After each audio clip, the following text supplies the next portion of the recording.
May 19th, day 576, overhead press every day. This is like the coldest May ever. It's barely 50 right now.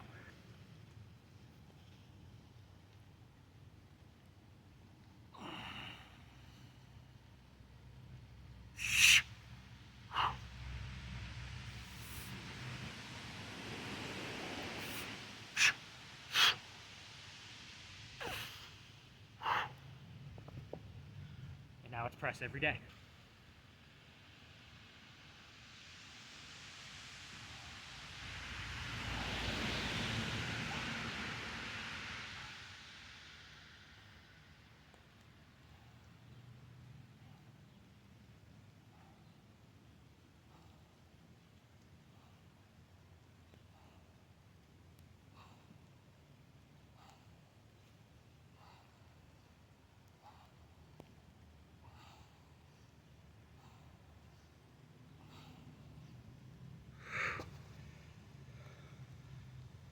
Add it to the total.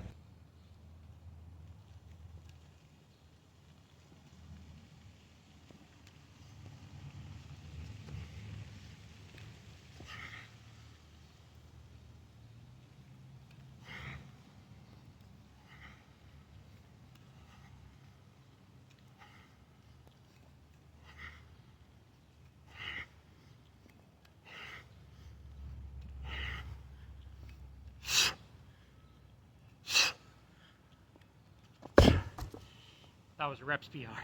More so than bottoms up pressing, the kettlebell juggling is where I consider myself to be the most fluke or freakish, depending on what outlook you want to use, strong. I got this way simply by volume over time. I've been training with kettlebells now for about 2.5 years, and for the last more than year and a half, I've been doing daily workouts, basically kettlebell every time, though not 100% exclusively.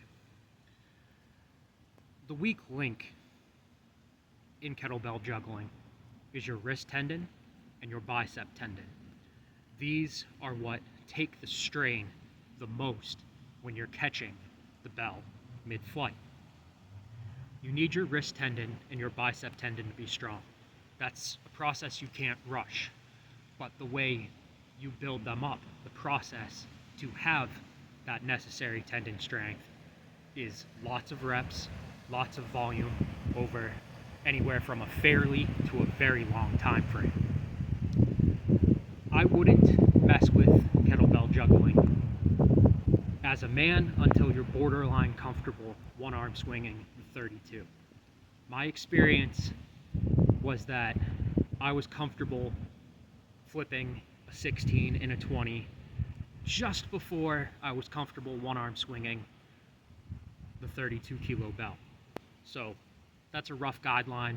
Your experience may be different. With kettlebell juggling, you're progressing in both patterns and weight. You want to get many patterns fairly consistently with a light bell before you add weight and use a heavier bell. Progressive overload. And this goes back to that progression, letting you get the necessary tendon strength. And I'm stressing tendon strength here, but it's not just tendon strength. The kettlebell juggling is really pulling strength from every muscle in your body. You're using every muscle that you would be using in a regular barbell only. You're using your hand and bicep, the tendons of the wrist and bicep, very, very strongly.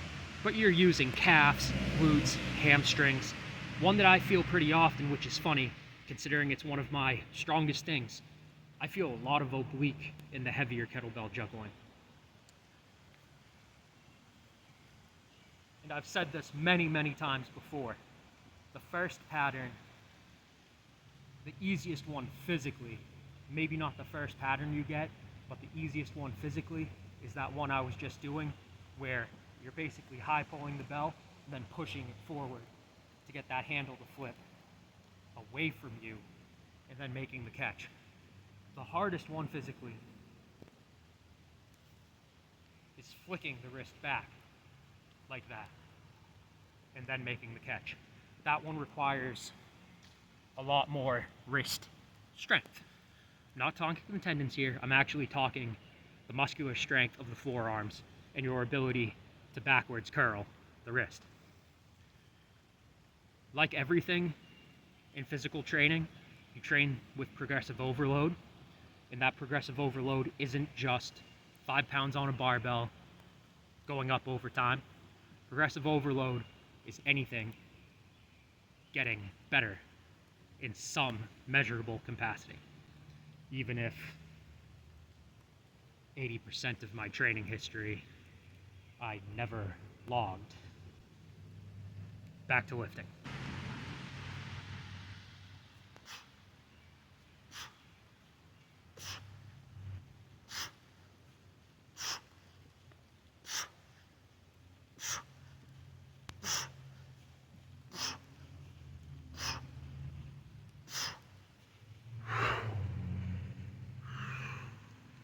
See you guys tomorrow.